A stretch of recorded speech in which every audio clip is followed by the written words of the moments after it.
ইংরেজিতে সামারি লেখাটা সবচেয়ে সহজ বিষয়। আমরা এই সামারিটাকে অনেকে অনেকভাবে কঠিন করে ফেলি, কিন্তু এই সামারিটা একেবারে সহজ উপায়ে লেখা যায়। আর তোমাকে সামারি কোনো মুখস্থ করতে হবে না বা কোনো সামারি পড়েও যেতে হবে না। শুধু জাস্ট কয়েকটা লাইন মনে রাখবে, যেখান থেকে সামারি আসুক, যে কোনো স্থান থেকে আসুক, তুমি সহজেই সেই সামারির অ্যান্সার করতে পারবে। তা আমি সরাসরি মুখে না বলে আমি সরাসরি তোমাদেরকে সামারি থেকেই বুঝিয়ে দিই যে কয়েকটা লাইন শুধু মনে রাখলে আমরা যে কোনো সামারির অ্যান্সার পরীক্ষায় সহজভাবে কীভাবে করতে পারবো।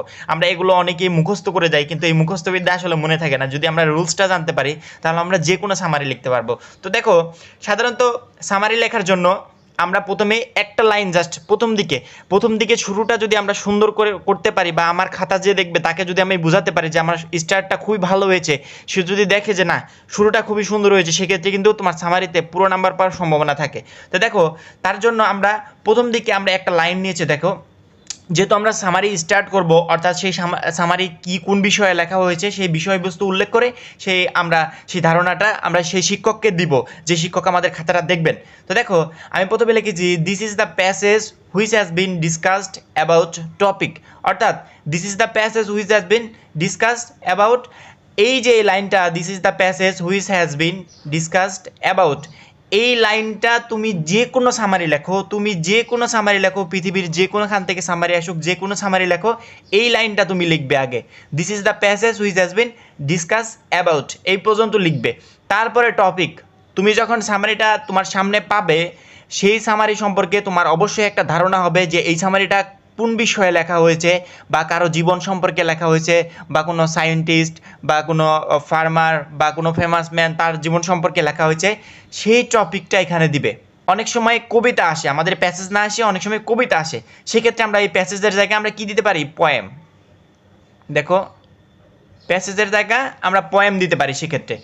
এখন এই লাইনটা কিন্তু শেষ হয়ে গেল। প্রথম লাইনটা যে কোনো সামারি লেখো একই থাকবে, কারণ প্রথম লাইন তুমি যদি সুন্দর করতে পারো তাহলে তোমার খাতাটা যে দেখবে সে বুঝতেই পারবে না যে সে তুমি বানিয়ে লিখেছো। তারপরে দেখো, প্রথম লাইন শেষ হলো, তারপরে আমরা দ্বিতীয় লাইনে যেটা দিব, হি বা শি ওয়াজ বর্ন ইন, মানে তার জন্মসালটা অবশ্যই তোমার প্যাসেজে দেওয়া থাকবে। সে কত সালে জন্মগ্রহণ করেছে এবং মৃত্যুবরণ করেছে, সব কিছু তোমার প্যাসেজে দেওয়া থাকবে। সেক্ষেত্রে আমরা তার জন্মসালটা নিব। যদি সে ছেলে হয় সেক্ষেত্রে দিব হি, মেয়ে হলে দিব শি।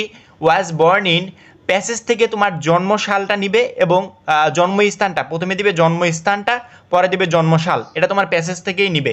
প্রথম দিবে জন্মস্থান, পরে দিবে জন্মসাল। হি ওয়াজ বা শি ওয়াজ বর্ন ইন, জন্মস্থান দিবে প্রথমে, তারপরে দিবে জন্মসাল। তোমার প্যাসেজে যেটা থাকবে প্যাসেজ থেকে হুবহু এখানে তুলে দিবে।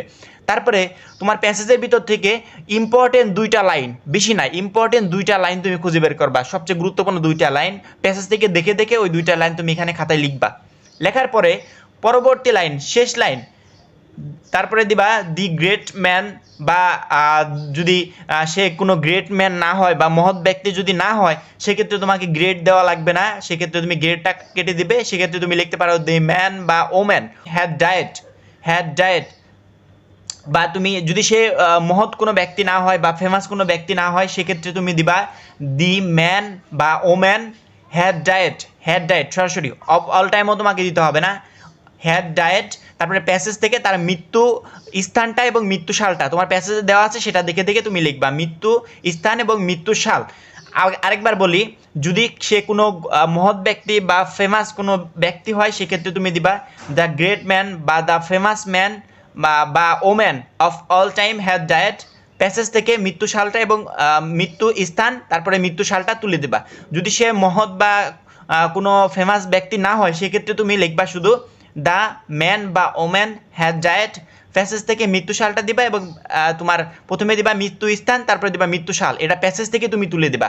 তারপরে লাস্টে যে একবারে শেষে যে লাইন দিয়ে আমরা শেষ করব, সেখানে আমরা লিখবো যে কোনো প্যাসেজের ক্ষেত্রে যে কোনো তুমি সামারি লেখো, লাস্টে গিয়ে একটা লাইন দিয়ে শেষ করবে, from this passage we can learn and know many thing which will be useful in our future life. অর্থাৎ এই প্যাসেজ থেকে, প্যাসেজ বা পয়েম থাকলে তো এখানে তুমি পয়েম দিবা, যে এই প্যাসেজ বা এই কবিতা থেকে আমরা অনেক কিছু শিখতে পারলাম এবং জানতে পারলাম যা আমাদের ভবিষ্যৎ জীবনে কাজে লাগবে। অর্থাৎ তোমাকে জাস্ট প্রথম লাইনটা মুখস্থ করতে হবে না, জাস্ট শেষ লাইনটা মনে রাখবে। আর আমরা টোটাল যা কিছু লিখেছি তোমাদের যে প্যাসেজ বা পয়েম আসবে সেখান থেকে আমরা লিখেছি। অর্থাৎ আমার মনে হয় এই সামারি মুখস্থ করার মতো কিছু নাই। যে কোনো সামারি যেখান থেকে আসুক, পৃথিবীর যে কোনো স্থান থেকে সামারি আসুক, আমরা সহজেই তার অ্যান্সার করতে পারবো। তো চ্যানেলটা সাবস্ক্রাইব করে পাশে বেল আইকনটাতে ক্লিক করে রাখবে এবং পরবর্তী ভিডিওর জন্য অবশ্যই অপেক্ষা করবে। খোদা হাফেজ।